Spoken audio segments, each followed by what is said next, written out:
नमस्कार। जय जय माँ भारती, जय वैदिक विज्ञान। तो मित्रों, साथियों, भाइयों और बहनों, are we living in the most unscientific world ever? Are we living in the most unscientific world ever? Detail में इस टॉक में बात करेंगे बाद में, लेकिन हाँ, जो वैदिक सोसाइटी थी वो बहुत ज़्यादा scientific, free, open, research oriented और साइंटिफिक सोसाइटी थी। वैदिक सोसाइटी के बारे में कुछ मैं बताऊं, और उससे पहले मैं ये बताऊं कि देखिए, मैंडेटरी था, कंपलसरी था, मस्ट था शादी से पहले वर वधू का मिलान, horoscope matching. Horoscope matching basically मतलब क्या है? मतलब कि कंपैटिबिलिटी मैचिंग, इन दोनों की कंपैटिबिलिटी लेवल्स क्या हैं। और जब वो मैचिंग देख लेते थे उसके बाद काउंसलिंग होती थी। तो मैरिज, मैचिंग और काउंसलिंग वैदिक सोसाइटी में कंपलसरी था। आज नहीं है, आज नहीं है। और इसीलिए केसेस आते हैं कि एक पार्टनर को एड्स है, उसने दूसरे को एड्स दे दी। एक पार्टनर को हेपेटाइटिस बी है, उसने दूसरे पार्टनर को हेपेटाइटिस। कोई चेकिंग नहीं, कोई शादी से पहले नहीं मिलाता कि लड़का पोटेंट इम्पोर्टेंट है, और फिर बाद में डाइवोर्स केसेस फाइल होते हैं। कितनी डिस्टर्बेंस, कितनी दोनों परिवारों में प्रॉब्लम्स आती हैं इनकम्पैटिबिलिटी मैचिंग की वजह से, और इश्यूज जो कि मैरिज के लिए कंपैटिबल नहीं है। और काउंसलिंग तो बिल्कुल ही नहीं होती। आप पति पत्नी बनने जा रहे हैं, आप परिवार चलाने जा रहे हैं, दो परिवार आपस में जुड़ रहे हैं, उसकी कोई काउंसलिंग ही नहीं होती कि आप क्या फेज में जा रहे हैं। स्कूल में दुनिया भर की पढ़ाई होती है। वैदिक सोसाइटी एक ओपन सोसाइटी, एक फ्री सोसाइटी, एक scientific society, research oriented society थी। वैदिक सोसाइटी नहीं थी कि 6 साल के बच्चे की शादी हो जाती थी। वैदिक सोसाइटी में 25 साल से पहले शादी नहीं होती थी। उसको ब्रह्मचर्य का जीवन बोलते थे। 25 साल से पहले शादी नहीं होती थी। वैदिक सोसाइटी में ऋग्वेद, सामवेद और यजुर्वेद करीब 6 से 8 साल एक वेद में लगते थे। तो 3 वेद करते करते 25 साल का हो जाते थे। और अगर कोई मैनेजमेंट करना चाहे, यानी ऋग्वेद, सामवेद, यजुर्वेद के साथ अथर्ववेद भी करना चाहे, तो और आप 6 साल जोड़ लीजिए। 30 ईयर्स के बाद जाके विवाह के योग्य माना जाता था। तो 25 साल से पहले तो विवाह ही नहीं होता था वैदिक सोसाइटी में। इतनी साइंटिफिक, क्योंकि 3 जो ग्रंथ थे, 3 जो ऋग्वेद, सामवेद और यजुर्वेद थे, ये 6 से 8 साल एक वेद में लगते थे। और इसलिए ये टोटल एजुकेशन जो था 25 साल आदमी बच्चा क्रॉस कर जाता था इसके लिए। तो 25 साल से पहले तो विवाह नहीं होता था। प्रोफेशन को आप देखें, एप्टीट्यूड को देखें। आज देखो, डॉक्टर का बेटा डॉक्टर बन जाता है, भले ही वो लायक हो या नालायक हो। बिजनेसमैन का बेटा बिजनेसमैन बन जाता है, भले ही वो लायक हो कि नालायक हो। सोल्जर का बेटा सोल्जर बन जाता है, भले ही वो लायक हो नालायक हो। लेबर का बेटा लेबर बन जाता है, भले ही वो लायक हो नालायक हो। ऐसा नहीं था वैदिक सोसाइटी में। वैदिक सोसाइटी में सब बच्चों को गुरुकुल में डाला जाता था। डॉक्टर का बच्चा भी पढ़ने जाता था, बिजनेसमैन का बच्चा भी पढ़ने जाता था, सोल्जर का बच्चा भी पढ़ने जाता था, लेबर का बच्चा भी पढ़ने जाता था। और वो पढ़ाई करते थे। और पढ़ाई करते करते जो एजुकेशन सिस्टम था, जो गुरु थे, वो ये एप्टीट्यूड समझ लेते थे कि इसमें किस चीज़ का एप्टीट्यूड है। अगर किसी बिजनेसमैन के बच्चे का एप्टीट्यूड डॉक्टर बनने में है, इंजीनियर बनने में है, साइंटिस्ट बनने में है, या लेबर क्लास का बेटा, बच्चा, बेटी या बेटा, उसका एप्टीट्यूड बिजनेस में है, तो जब वो ये पढ़ाई पूरी कर लेते थे तो उनको उसी हिसाब से ट्रेनिंग के लिए भेजा जाता था। हो सकता है डॉक्टर का बेटा बिजनेसमैन के पास ट्रेनिंग के लिए चला जाए, और लेबर का बेटा डॉक्टर बनने के लिए ट्रेनिंग के लिए डॉक्टर के पास आ जाए। वो थी वैदिक सोसाइटी, बिल्कुल तरीके से साइंटिफिक थी। आज तो जो डॉक्टर अपने बच्चे को डॉक्टर बना देता है, भले ही उसके अंदर कैपेबिलिटीज हो, एप्टीट्यूड हो या ना हो। तो ये बहुत सारी चीज़ें थी उस टाइम में। मैरिज को अगर हम देखें तो सेम गोत्र में शादी नहीं होती थी। अब सेम गोत्र में शादी होना मतलब जो रेसेसिव जीन्स हैं, जैसे थैलेसीमिया, ऐसे बहुत सारी बीमारियां हैं जो जीन से होती हैं, जो एक पर्टिकुलर गोत्र में चलती हैं, एक पर्टिकुलर जेनेटिक ट्री में चलती हैं। अगर वो मिल जाए तो उससे बीमारी आ जाती है। आज कितने बच्चे पैदा हो रहे हैं जो जेनेटिक डिफॉर्मिटी के हैं, लेकिन हम कभी ये कोशिश नहीं करते कि उनके फादर मदर की हम जेनेटिक काउंसलिंग करें, जेनेटिक क्रोमोसोम्स को टेस्ट करें, ताकि ऐसा बच्चा ही ना पैदा हो।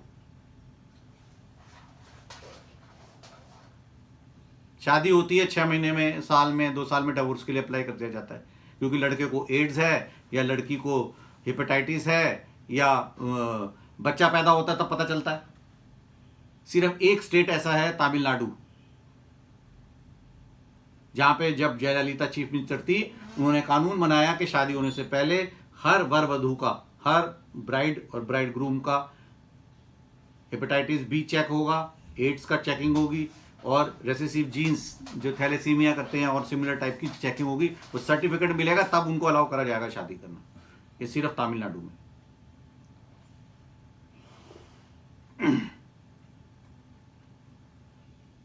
मैं आपको कुछ और इससे रिलेटेड एग्जांपल देता हूं। उस टाइम में मैरिज भी कई तरह की थी, 8 तरह की मैरिज जो क्लियर कट रिकॉग्नाइज थी। एक परिवार के साथ मिलकर 7 फेरे लेकर एक मैरिज थी, लव मैरिज एक टाइप की मैरिज थी, कोर्ट मैरिज एक टाइप की मैरिज थी, अलग अलग तरह की, लिविंग इन एक टाइप की मैरिज थी। ये सब रिकॉग्नाइज्ड मैरिज प्लेटफॉर्म थे। मन से मान लिया, दिल से पति पत्नी ने एक दूसरे को मान लिया। मैं आपको आज देखता हूं कैसे हमारी सोसाइटी अब फिर वैदिक सोसाइटी की तरफ मूवमेंट कर रही है। एज ऑफ मैरिज तो बढ़ती जा रही है किसी कारणों से, प्रोफेशनल रीजन से। पर मैं आपको एग्जांपल बताता हूँ। एक हमारे एक डॉक्टर थे, मेरे पास आए, 55 की एज थी, 10 साल पुरानी बात। डिवोर्सी थे, डिवोर्स हो गया था, और एक नर्स के साथ उनका प्रेम हो गया। नर्स 45 साल की थी, वो भी डिवोर्स थी। तो उनका मेरे पास फ़ोन आया कि अलमस्त हमने पंडित को दिखाया तो 6 गुण मिल रहे हैं सिर्फ। तो पंडित जी, कई पंडितों को दिखाया, वो कह रहे हैं 6 गुण ही मिल रहे हैं सिर्फ। तो बोले भाई क्या करें।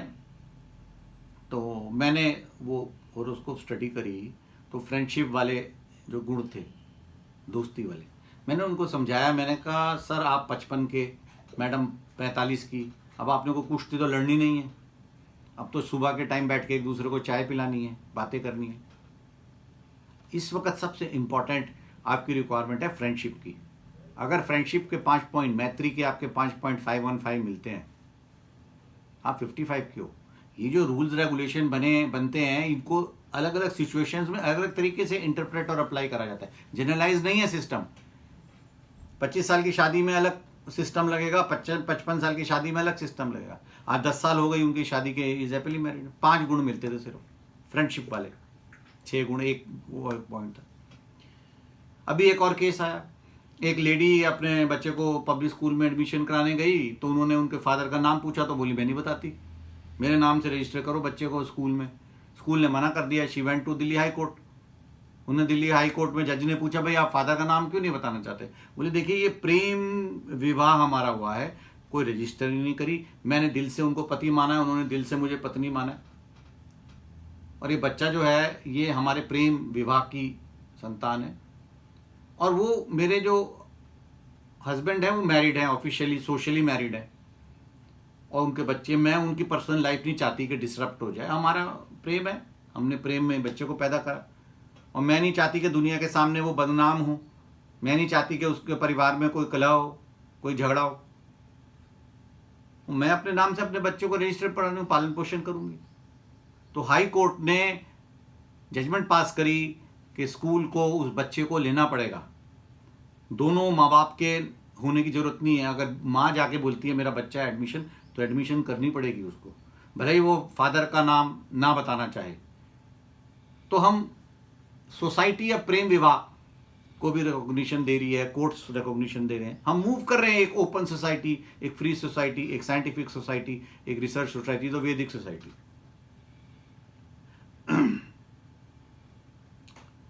अब मैं आता हूं आपको कि जो वैदिक सोसाइटी थी जिसमें मैंडेटरी था, कंपलसरी था, मस्ट था, कि वर और वधू जो प्रोस्पेक्टिव ब्राइड और ब्राइड ग्रूम है उनकी कंपैटिबिलिटी मैचिंग हो, और मैचिंग के बाद कंपैटिबिलिटी मैचिंग के बाद उनकी काउंसलिंग हो। ये कंपलसरी था और ये आज कंपलसरी होना चाहिए। उसका कारण क्या है? देखिए, जब दो जने डिसाइड करते हैं कि हमने साथ रहना है एज ए फैमिली, वेदर साथ फेरे लेते हैं या लिविंग इन में रहते हैं या कोर्ट में, उन्होंने सोचते हमें फैमिली बनानी है और फैमिली के साथ की तरह रहना है, तो उसके तीन पहलू होते हैं। एक पहलू तो है कि वो जो वर और वधू है, वो जो बॉय और गर्ल है, वो जो आपस में पति पत्नी के रूप में रहना चाहते हैं, उनकी ग्रोथ होनी चाहिए।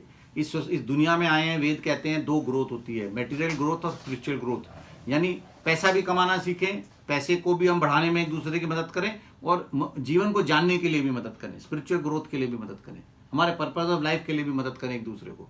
ये पर्पज है दो जनों के साथ आके रहने का, कि ज्यादा से ज्यादा मेहनत करके पैसा कमाएं। अगर दोनों कमाते हैं तो दोनों एक दूसरे को मदद करें पैसा कमाने में पॉजिटिवली। और अगर सिर्फ हस्बैंड कमाता है, सिर्फ वाइफ कमाती है, तो जो पार्टनर है वो उसके लिए बेनिफिशियल हो, इस तरह से वो उसको सपोर्ट करे कि उसकी प्रोफेशनल और बिजनेस में उसको ग्रोथ हो। ये तो हो गया दो जनों। फिर दो परिवार इन्वॉल्व होते हैं, उन परिवार के रिलेशनशिप इफेक्ट होते हैं। अगर डिस्टर्बेंस रहेगी तो कितने सारे लोग डिस्टर्ब होंगे। तीसरा एस्पेक्ट है प्रोजेनी, बच्चे का। आप ये समझिए, वेदों में जब बच्चा पैदा होता है तो वो आप उसके लिए माली हैं, वो आपकी पर्सनल प्रॉपर्टी नहीं है। जो बच्चा पैदा हो रहा है वो पूरी सोसाइटी पे असर कर रहा है, वो आपके ऊपर भी असर कर रहा है, आपके दोनों के परिवारों के ऊपर भी असर कर रहा है, वो सोसाइटी के ऊपर भी असर कर रहा है, वो विश्व के ऊपर, देश के ऊपर, ब्रह्मांड के ऊपर वो बच्चा असर करता है। आप माली हैं उसके। आपकी ड्यूटी बनती है जो बच्चा पैदा करे उसको सही तरीके से, मानवता के हिसाब से, देश के हिसाब से, विश्व कल्याण के हिसाब से उसकी पालन पोषण हो। तो ये तीनों बहुत इंपॉर्टेंट पहलू है। Relationship between husband and wife important, between the two families important, और जो प्रोजेनी आप बच्चा है दुनिया में लेके आ रहे हो, जिसका आप माली बनकर उसका पालन पोषण करोगे, वो विश्व कल्याण के लिए ही काम करे। इसलिए मैचिंग जरूरी है, इसलिए काउंसलिंग जरूरी है।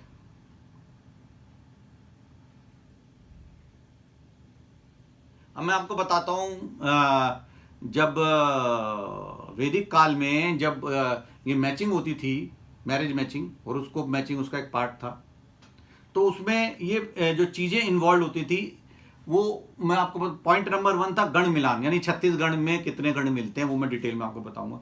दूसरा दशा मिलान, कि किसकी राहु की दशा चल रही है, केतु की दशा चल रही है, गुरु की, हस्बैंड की कौन सी दशा, जो टू बी हस्बैंड की कौन सी दशा चलेगी, तब सामने टू बी वाइफ की कौन सी दशा चलेगी। तीसरा आयु मिलान, दोनों की लाइफ की लॉन्जिविटी कितनी है relative to each other, small है, मीडियम है या लार्ज है, मध्यम है, पूर्ण आयु है या कम आयु है। इसके अलावा टेवा मिलान में दोनों के होरोस्कोप में जो प्लैनेट्स हैं वो किस किस हाउसेस को इन्फ्लुएंस कर रहे हैं, क्योंकि वो मैचिंग में मदद करेगा, वो सिचुएशन को हैंडल करने में मदद करेगा। और आखिरी है मंगल दोष। और भी है पॉइंट्स, मैं ये 5 पॉइंटों पे आपसे डिटेल में बात करूंगा। मंगल दोष यानी मंगल किस किस ग्रह में दोनों के बैठे हैं, क्या वो मंगल दोष है नहीं है, ये एस्पेक्ट। ठीक है, शुरू करते हैं गण मिलान से। 36 गण, मेरे पीछे एक चार्ट है जिसमें दोनों तरफ वो चार्ट है, जिसमें वो जो 36 गण है उसके 8 पॉइंट है, अष्टकूट, 8 गणों का गुणों का मिलान होता है। और मैं आपको इसकी ब्रीफ बताऊं कि ये 8 हैं। पहला है वर्ण यानी वर्क, उसको 1 पॉइंट दिया है। वैश्य यानी डोमिनेटिंग, उसको 2 पॉइंट दिए है। तारा यानी डेस्टिनी, 3 पॉइंट दिए हैं। योनि यानी मेंटेलिटी, 4 पॉइंट दिए हैं। मैत्री कंपैटिबिलिटी, 5 पॉइंट दिए हैं, या फ्रेंडशिप भी बोल सकते हैं। गण यानी गुण कौन से हैं उसमें, उसको 6 पॉइंट दिए हैं। भकूट, उसको यानी लव कैसा है दोनों में, प्रोजेनी भी अफेक्ट करती है ये, उसको 7 पॉइंट दिए हैं। और नाड़ी, इसको हेल्थ सबसे इंपॉर्टेंट है, 8 पॉइंट। तो इन्होंने अगर आप 8 पॉइंट्स देखो, work, dominance, destiny, mentality, friendship, गुण, लव और हेल्थ, ये आप अगर 8 पॉइंट देखो, जिनको 1 + 2 + 3 + 4 + 5 + 6 + 7 पर रेट करेंगे तो 36 आ जाएंगे। अब इसमें सबसे कम पॉइंट वर्क को दिए हैं और सबसे ज़्यादा पॉइंट हेल्थ को दिए हैं। अब मैं एक एक करके थोड़ा ब्रीफ में आपको इसके बारे में बताता हूँ। देखिए वर्क क्या है, वर्क बेसिकली ये है कि डॉक्टर अगर डॉक्टर से शादी करे बेटर कंपैटिबिलिटी होगी, बिजनेसमैन अगर बिजनेस वूमन से शादी करे बेटर कंपैटिबिलिटी होगी, वकील अगर वकील से शादी करे बेटर कंपैटिबिलिटी, सिंपल वर्क। लेकिन एक ही पॉइंट दिया उसको, मतलब वो बहुत इंपॉर्टेंट नहीं है बट फिर भी 8 पॉइंट जो इंपॉर्टेंट मैचिंग के हैं उसमें वो इंपॉर्टेंट है। दूसरा आ जाता है वास्य, यानी डोमिनेंस में रिलेशनशिप की डोमिनेंट कौन करेगा, हस्बैंड ज़्यादा डोमिनेंट रहेगा या वाइफ ज़्यादा डोमिनेंट रहेगी। और इसको बैलेंसिंग करते हैं इस तरीके से कि कुछ इश्यूज में हस्बैंड को ज़्यादा स्ट्रॉन्ग डोमिनेटिंग होना चाहिए और कुछ इश्यूज में वाइफ को ज़्यादा डोमिनेटिंग होना चाहिए, जहां उनका रोल है, जहां उनका रोल है। ये डोमिनेंस की मैचिंग बहुत जरूरी है। तीसरा तारा हम लेते हैं, वो डेस्टिनी, भाग्य, दोनों के भाग्य किस तरह से एक दूसरे के कोऑर्डिनेशन में चलेंगे। चौथा योनि, योनि मीन्स हर मनुष्य के अंदर एक एनिमल तत्व बड़ा प्रिडोमिनेंट हो जाता है। किसी में शेर का तत्व प्रिडोमिनेंट होता है, किसी में गीदड़ का होता है, किसी में कुत्ते का होता है, किसी में हिरण का होता है, किसी में खरगोश का होता है, किसी में ऊंट का होता है। मतलब एक एनिमल इंस्टिंक्ट के एनिमल एलिमेंट किसी में प्रिडोमिनेंट होगा और दोनों का मैचिंग होता है, तो वो योनि मैचिंग बहुत इंपॉर्टेंट है। अगर एक में मतलब शेरनी की शादी अगर गीदड़ से हो जाए या गधे से हो जाए या घोड़े से हो जाए, वो मिसमैच होगा, इसलिए काफी मिसमैच होता है। योनि बहुत इंपॉर्टेंट हो जाती है। योनि मीन्स एनिमल कंपोनेंट हमारा कौन सा डोमिनेटिंग है, तो उसकी मैचिंग होती है कि very good matching, average matching and very bad matching. Very bad matching में तो हालत खराब। तो कौन सा जानवर तत्व कौन से जानवर तत्व के साथ मैच करता है। पांचवा पॉइंट, 5 पॉइंट्स वाला, मैत्री, फ्रेंडशिप। फ्रेंडशिप ग्रहों में, ये सारों में कहीं ना कहीं ये चंद्रमा की पोजीशन के ऊपर है कि लड़के का चंद्रमा अपने होरोस्कोप में कहाँ है, लड़की का चंद्रमा, उनकी पोजीशन के हिसाब से ग्रह, नक्षत्र, राशियां, इसके ऊपर आपस में क्या रिलेशनशिप है उसके ऊपर बेस्ड होते हैं ये छत्तीसगढ़। और जब हम मैत्री की, फ्रेंडशिप की बात करें तो हम ये देखते हैं कि जो प्लैनेट्स हैं उनमें कॉम्बिनेशन अगर देखें तो वीनस, जुपिटर, वीनस, मरकुरी और Saturn are very good friends. तो एक का मैत्री अगर सैटर्न है और दूसरे का बुध है, बहुत अच्छा। एक का सैटर्न है और दूसरे का शुक्र है, बहुत अच्छा। एक का शुक्र है, दूसरे का बुध है, बहुत अच्छा। दूसरा जो फ्रेंडशिप सर्कल है वो आता है मार्स, जुपिटर और सन का। तो अगर एक का सन है, दूसरे का जुपिटर है, एक का सन है, दूसरे का मार्स है, एक का मार्स है, दूसरे का जुपिटर है, वेरी गुड मैचिंग। अब ये ऑपोजिट कर जाए, अगर मार्च, एक का मार्स और एक का सैटर्न है तो वो मिसमैच हो जाएगा फ्रेंडशिप में, उनके जो आपस में एक फ्रेंडली बिहेवियर है उस पर असर आता है। ये हो गया मैत्री, 5 पॉइंट वाला। उसके बाद गण, जो गण मीन्स की 3 तरह की प्रवृत्ति होती है। एक की देव प्रवृत्ति हो सकती है, मनुष्य प्रवृत्ति हो सकती है, राक्षस प्रवृत्ति हो सकती है। अब मान लो देव प्रवृत्ति वाले का राक्षस प्रवृत्ति से मैच हो जाए, क्या होगा जी, प्रॉब्लम आएगी ना। देव का देव के साथ हो जाए, दोनों ही दानी किस्म के होंगे, दोनों ही देवता स्वरूप होंगे देने वाले। मनुष्य जो है वो अपने मतलब के हिसाब से, राक्षस जो है वो दूसरे को नुकसान पहुंचाना, तो मैचिंग, दोनों राक्षस गण हो अच्छा है, दोनों मानव गण हो अच्छा है, दोनों देव गण हो अच्छा है। तो ये टेम्परामेंटल, ये 6 पॉइंट की। फिर लव, प्रेम, जो जोडियक साइंस, आपकी जो राशियां हैं एरीज, टॉरस, जेमिनी, लियो, उसमें इनका रोल रहता है और ये प्रोजेनी पे भी इफेक्ट करती हैं, तो बच्चा पैदा होने में भी इसका रोल होता है और ये अलग अलग कॉम्बिनेशन में इफेक्ट है। और आखिरी में नाड़ी, बहुत इंपॉर्टेंट, नक्षत्र बेस्ड। हेल्थ कितना इंपॉर्टेंट है कि दोनों एक दूसरे के लिए हेल्थ के लिए कितने बेनिफिशियल होंगे। कितने इंपॉर्टेंट पॉइंट्स हैं ये 8 के 8 मैचिंग के हिसाब से। तो ये 36 गण मिलाकर, अब इसमें ये बड़ा इंपॉर्टेंट है। देखिए आज लोग 35 में शादी कर रहे हैं, 32, 33, 40 में शादी कर रहे हैं। अगर मेरे से कोई पूछे कि उसमें फ्रेंडशिप के 5 गण मिलते हैं, 5 आउट ऑफ 36 है, ठीक है,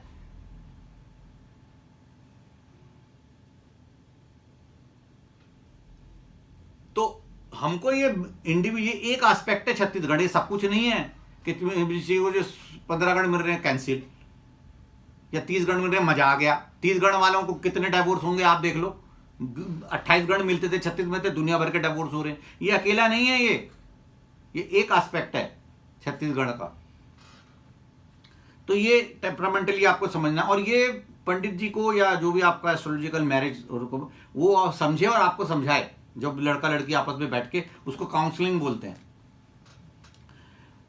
दूसरा हम मानते हैं, वो मानते हैं दशा मिलान। अब होरोस्कोप्स, जब दोनों की होरोस्कोप्स होती है, मैच करो, दशा चलती है, तो दशा में मिलान ऐसा होना चाहिए, अगर एक की अच्छी दशा चल रही है तो दूसरे की बुरी चल रही है तो एक की अच्छी चले। अगर दोनों की बुरी चल रही होगी तो बंटा धार हो जाएगा। एक की राहु चल रही है, दूसरे की केतु चल रही है, एक की राहु दूसरे की राहु, तो हो गया काम। तो एक की गुड दशा होनी चाहिए, एक की बैड दशा होनी चाहिए, वो बहुत हेल्प करता है एक दूसरे में। फिर हम दशा मिलान के बाद आते हैं आयु मिलान। आयु मिलान जो है एज में लेस बिटवीन 30 to 50 हम मानते हैं, 50 to 70 एंड मोर देन 70, वो मैचिंग, दोनों की एज मैचिंग इंपॉर्टेंट होती है। फिर टेवा मिलान, दोनों के होरोस्कोप के अंदर जहाँ कहाँ प्लैनेट्स कहाँ बैठे हैं, किस किस पोजीशन में बैठे हैं, बैड टाइम्स में दोनों कैसे फेस करेंगे, अगर बुरा समय आ गया तो दूसरे एक दूसरे को कंपैटिबिलिटी में कैसे फेस करेंगे, उनके इविल प्लैनेट कहाँ बैठे हैं और गुड प्लैनेट्स कहाँ बैठे हैं, किन किन सी हाउसेस को अफेक्ट कर रहे हैं, वो मैचिंग बहुत जरूरी है। और आखिरी में मंगल दोष। देखिए मंगल दोष क्या है, मंगल ये कहता है कि अगर इसी पोजीशन में दोनों के प्लैनेट हो तो वो उसके सामने वाले के स्पाउस की हेल्थ और इवन लॉन्जिविटी पर असर करता है। ये तब था जब 16 साल 18 साल 8 साल 10 साल 12 साल में शादी होता थी। ये तब था जब औरत कमाती नहीं थी, wife totally dependent on husband थी, बाद में उठा के उसको कहीं ऐसी जगह डाल देते, विडो हाउस में डाल देते थे। आज तो शादी करते हैं, अगर 2 साल 3 साल में डेथ हो जाए तो दोबारा, क्योंकि प्रोफेशन तो कर ही रही होती है लड़की, बिजनेस तो कर ही रही होती है, जॉब तो कर ही रही होती है, 2-4 साल में सेटल हो जाता है सिस्टम, फिर दोबारा शादी कर लेती है या अपना बच्चे पालती है, जो भी पोजीशन है। तो परिस्थितियों के हिसाब से होरोस्कोप एस्ट्रोलॉजी चलती है अलग अलग तरीके। तो मंगल दोष का अब technically after the age, if you marry after 30, अगर लड़का लड़की 28-30 क्रॉस कर गए तो मंगल दोष इन इफेक्ट हो जाता है। देखिए प्लैनेट्स भी वैसे ही होते हैं जैसे मनुष्य होते हैं। बच्चे वाले प्लैनेट बाल अवस्था और यूथ स्टेज और वृद्ध अवस्था। तो मंगल जो है जब इंसान 30 का हो जाता है तो उसका दोष करने की ताकत कमजोर, बुढ़ा हो जाता है। वो बुढ़ा प्लैनेट चाहते हुए भी आपको नुकसान नहीं कर सकता, बुढ़ा प्लैनेट चाहते हुए भी आपका फायदा, उसकी लिमिटेशन हो जाती हैं। छोटा बच्चा शिशु है, बच्चा है, बाल है, उस पर वैसे ताकत नहीं होती। यंग एज जो बीच में 10 से 20 डिग्री के बीच का, अगर 30 डिग्री माने तो बेस्ट होता है बिटवीन 10 to 20 डिग्री, बड़ा स्ट्रांग होता है वो। प्लैनेटरी पोजीशन की बात बता रहा हूं। तो 30 क्रॉस करते करते मंगल दोष का तो इफेक्ट ही खत्म हो जाता है। और मंगल दोष के जो कैंसलेशन होते हैं कि जिसमें वो मंगल दोष ऑटोमेटिकली, क्योंकि सिर्फ मंगल नहीं है, बाकी 9 प्लैनेट्स कैसे बैठे हैं उसको कैसे देख रहे हैं दोनों में, तो 90% केसेस में जिसको हम टेक्निकली मंगल दोष बोलेंगे वो वैसे ही कैंसिल हो जाएगा। और 30 के बाद तो वैसे कोई रोल नहीं है। आज के जमाने के हिसाब से जब आज शादियां हो रही हैं, मंगल दोष का रोल लिमिटेड हो गया है, क्योंकि मैरिज ही 30+ की एज में हो रही है। और मंगल दोष जो बोला जाता था सिर्फ मैरिज में हेल्थ ऑफ द स्पाउस और पार्टनर एंड उसकी लॉन्जिविटी रिलेटेड था, अदरवाइज उसका इतना बड़ा रोल नहीं था। और अब इसलिए आगे आगे वो खत्म होता चला जा रहा है।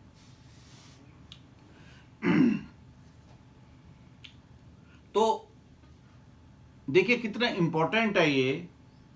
इवन अगर हम इसको देखें तो मेरे ख्याल से मैं आपको समझा पाया हूं कि होरोस्कोप मैचिंग या कंपैटिबिलिटी मैचिंग और फिर उसके बाद काउंसलिंग दोनों की बहुत जरूरी है। ये इसमें वैदिक साइंस भी आए, मॉडर्न साइंस भी आए। बिना हेपेटाइटिस बी टेस्ट के, बिना एड्स के टेस्ट के, बिना इंपोर्टेंस के टेस्ट के, पता हो तो ठीक है, पता इंपॉर्टेंट है फिर भी शादी करनी है वो अलग बात है, पता है हेपेटाइटिस है फिर भी शादी करनी है तो अलग बात, पता है कैंसर है फिर भी शादी करनी है। तो बिना ये सब टेस्ट के, बिना रेसेसिव जीन्स के टेस्ट के बच्चे पैदा हो रहे हैं। जैसे थैलेसीमिया ब्लड डिसऑर्डर है, खून की कमी रहती है, बार बार ब्लड चढ़ाओ।